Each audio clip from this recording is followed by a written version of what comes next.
El presidente de la República, Gabriel Boric, confirmó la salida del subsecretario de Redes Asistenciales, Fernando Arauz, y nombró en su reemplazo a Osvaldo Salgado, quien inauguró esa subsecretaría durante el gobierno de Ricardo Lagos. Producto del anuncio, la bancada del Partido Republicano indicó que van a guardar la acusación constitucional contra la ministra de Salud, Jimena Aguilera, es decir, no va.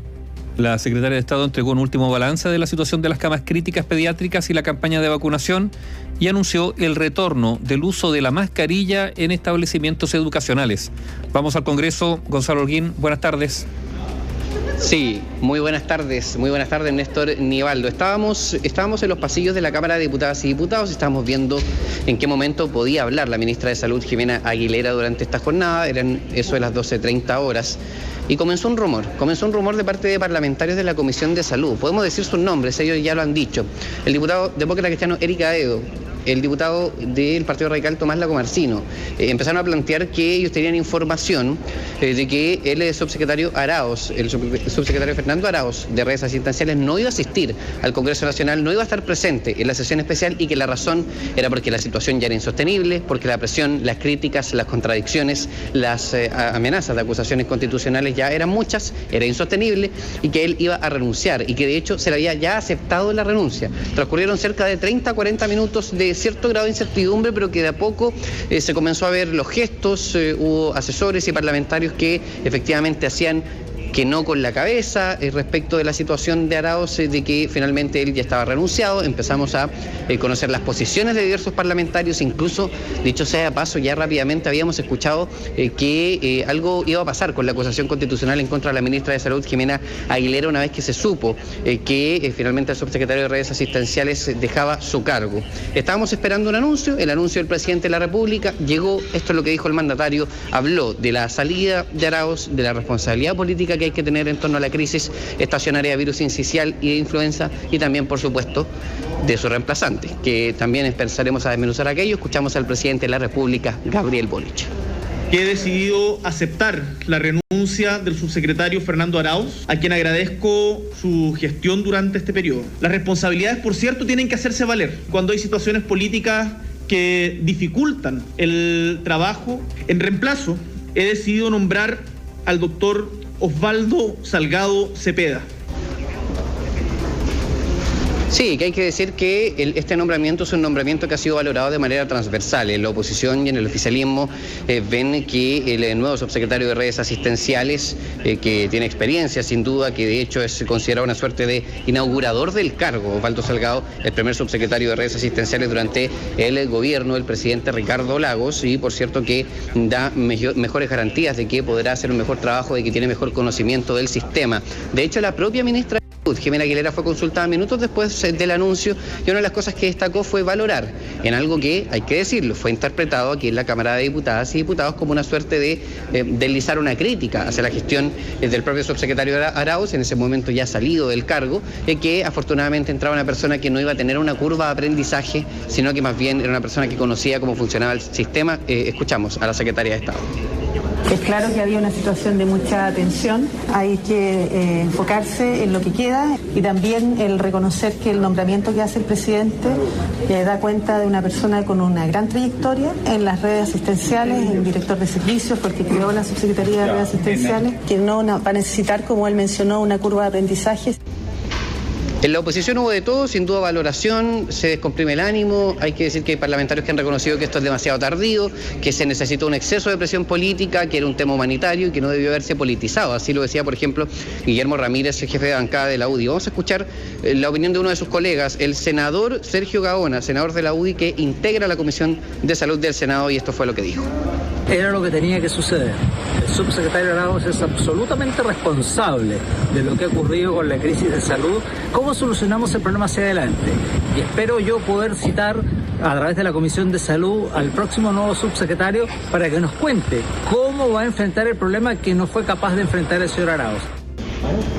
En tanto, la presidenta de la Comisión de Salud de la Cámara Baja, la diputada Ana María Gasmuri, también reaccionó reconociendo efectivamente, como lo han hecho otros pares de oficialismo, que esta salida era necesaria para poder concentrarse de manera más clara en lo que son las medidas y las acciones concretas y no tanto en la lista política que estaba de alguna manera asfixiando al oficialismo y también al gobierno en torno a tomar esta determinación. Vamos a escuchar a la diputada presidenta de la Comisión de Salud.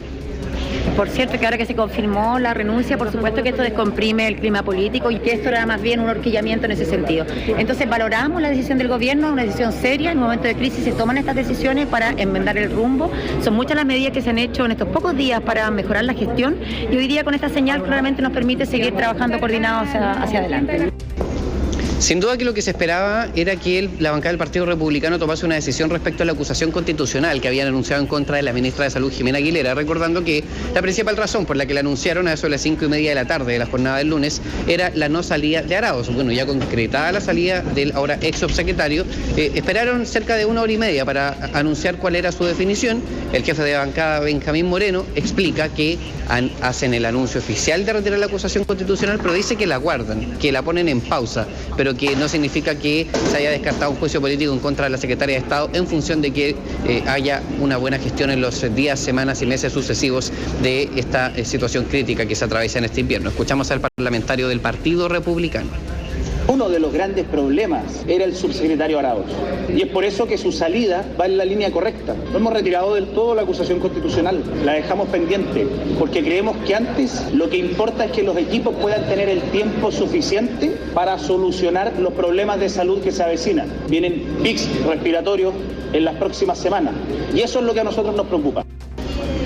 Sí, respecto de eso mismo, hubo una sesión especial de sala en donde estuvo presente la propia ministra de Salud, Jimena Aguilera, el ministro de Educación, Marco Antonio Ávila, y el ministro de Hacienda, Mario Marcel, acompañado de la directora de presupuestos de ese ministerio para referirse al manejo, por cierto, de la situación de las camas críticas pediátricas, de la campaña de vacunación, de las medidas que está tomando el Ejecutivo y que va a tomar, previendo que habrá un segundo pic y que ya está anunciado en torno a la situación que va a ocurrir con este invierno, con los virus estacionarios y la respuesta del gobierno respecto a este tema. A 12 de junio del 2023 hay 1.173 camas críticas pediátricas habilitadas en el sistema integrado de camas del país, lo que implica un aumento del 58% con respecto a las 738 camas de dotación de la red pediátrica. La ocupación total, ojo a esto, alcanza las 1.090 camas críticas pediátricas que corresponden al 92,9% en el sistema público y al 93% en el sistema privado. Aquí hago el comentario porque hay parlamentarios que nos han dicho que la cantidad de camas que hay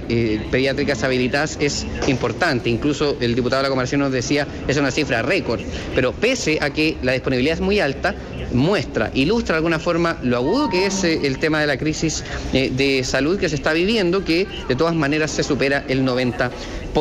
Sin duda que uno de los anuncios más significativos, sin duda el más significativo, es que en medio de la presentación, la ministra Jimena Aguilera, acompañada de Mario Marcel y su par de Educación, Marco Antonio Ávila, anunció la obligatoriedad de la mascarilla en establecimientos escolares hasta el fin de la alerta sanitaria para niños mayores de 5 años. Esta alerta se va a extender hasta el 31 de agosto. En todo caso, hay que decir, Néstor Nivaldo, que nosotros preguntamos insistentemente desde cuándo empieza a regir en realidad, porque podríamos, por ejemplo, decir efecto inmediato. Eso significaría que ya mañana es obligatorio en los establecimientos educacionales, pero la ministra no entregó un plazo exacto de cuándo comienza a regir. Más bien es una suerte de llamado o recomendación a que ya las personas se hagan el hábito, los apoderados, los profesores, los estudiantes, de adquirir mascarillas y comenzar a usarlas algo así como lo antes posible. Pero eso también deberá dilucidarse, es parte del anuncio de las medidas que ha hecho el Ejecutivo en un día en donde sale un subsecretario, entra otro y también se trata de pasar la página de parte del gobierno con una serie de anuncios en torno a diagnosticar los errores que se cometieron, Gonzalo, y tratar de mejorar una gestión que sin duda lo lleva a este escenario, a una sesión especial, a la amenaza de una acusación constitucional y también, por cierto, a que vuelve la mascarilla en los establecimientos educacionales. Néstor, Nivaldo. Dos cosas rápidamente. Mira, la primera es que para la definición de ello entendemos que tiene que hacerse el acto protocolar, va a salir en el diario oficial, y también es el comprar las mascarillas, obviamente. Se había dejado esto de utilizarlas y ahí hay un proceso de adecuación que entendemos que se van a entregar más precisiones. Eso por un lado. Y segundo, si el Partido Republicano no hubiese anunciado esta acusación constitucional en contra de la Secretaria de Estado, más allá de que no tuvo un inmenso apoyo dentro del mismo sector de derecha, si no hubiese ocurrido eso, ¿Fernando Arauz hubiese seguido en el puesto o hubiese salido? Esa es una duda razonable que uno puede poner sobre la mesa. La verdad es que la información que escuchábamos nosotros, si se lo sinceramos, era contradictoria. De hecho, lo contamos, a mediodía un par de parlamentarios nos habían dicho que de una reunión que se había generado de la ministra de Salud, Jimena Aguilera, y un grupo de parlamentarios oficialistas que de alguna manera integran las comisiones de salud, se había quedado la impresión de que Arauz no iba a salir, que incluso de alguna forma se había tomado una definición de que podía finalmente fortalecer su figura, o que había un diagnóstico, ojo con esto, de que quizás su salida habría propiciado una suerte de ofensiva más intensa de la oposición para finalmente terminar con más autoridades o intensificar aún más el juicio político en contra de la ministra Aguilera. Entonces, llamativo lo que digo, porque eso es completamente contradictorio con lo que terminó pasando, y es posible, Néstor, como tú dices, que haya sido la gota que rebalsó el vaso de la presión política de enfrentar dos juicios políticos, porque ojo, el ministro de Educación ya comenzará su proceso una vez que se presente la acusación constitucional el próximo lunes. Ahora, claro, lo que viene ahora sí, Gonzalo, es que desde el Ministerio de Educación, porque ya escuchábamos, ¿no es cierto?, vienen semanas complicadas en materia de salud, con PIC, con nuevos, vienen nuevos virus respiratorios que van a afectar, por ejemplo, a la población adulta. Entonces, lo que viene ahora es que más allá del cambio, o con el cambio, desde el Ministerio se implementen medidas que demuestren que se está actuando ante la situación compleja que se está viviendo. Sí, decir que lo que preocupa mucho es la situación de los adultos mayores en cuanto a la campaña de vacunación. También ojo con las embarazadas, que es un grupo dentro de las tablas que fue presentando el gobierno que tiene un porcentaje de vacunación muy bajo, cerca del 35% solamente. Es cierto que en el caso de los niños ya está casi prácticamente cubierto, pero hay otros grupos que deberán avanzar. El gobierno hace un reconocimiento de que viene un momento que es más complicado y los parlamentarios ponen la alerta. Dicen, la situación complicada con el virus sincicial afecta más a niños, pero más entrado al invierno. De hecho, ni siquiera comienza el invierno todavía. Lo complicado serán los adultos mayores, y en eso el gobierno va a tener que intensificar, y ellos lo reconocen, la campaña informativa, la gestión pública, el despliegue del Estado para que la vacunación avance rápido y no tengamos que seguir lamentando un escenario de colapso de camas críticas que en todo caso proyectan que es difícil que pueda bajar del 85, del 90% durante todo el invierno. Gracias, Gonzalo. Gracias, Gonzalo. Muy buenas tardes. Porque la libertad también se construye con información.